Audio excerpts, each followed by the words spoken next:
அனைத்து இந்திய அண்ணா திராவிட முன்னேற்ற கழகம் 2026 சட்டமன்ற தேர்தலிலே பெரும்பான்மையான இடங்களிலே வெற்றி பெற்று ஆட்சி அமைத்தல் முதல் கோபச்செட்டிப்பாளையத்தில் வந்து வெற்றி விழா கொண்டாடுவோம். இது நடக்கும் இல்ல. மாற்று கட்சிக்கு போயிருக்கிறார். எங்கிருந்தாலும் வாழ்க. போனவர் சும்மா இருந்தா பரவாயில்ல, தூய்மையான ஆட்சி கொடுப்புன்னு சொல்றார். அப்ப பொன்மனச்சம்பல் புரட்சி தலைவர் எம்ஜிஆர் இருக்கின்ற பொழுதும் சரி, மாண்பு அம்மா இருக்கின்ற பொழுது நீங்க அமைச்சரா இருந்தீங்க, நான் முதலமைச்சர் இருந்த பொழுதும் என்னுடைய அமைச்சரவையில் அமைச்சரா இருந்தீங்க.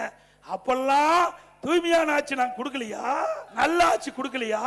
ஆக வேண்டும் என்ற திட்டமிட்டு துண்ட மாத்தினா அவருடைய கருத்து மாறி போச்சு. நீங்க எந்த கொம்பனாலும் அண்ணா திமுகவை வீழ்த்த முடியாது.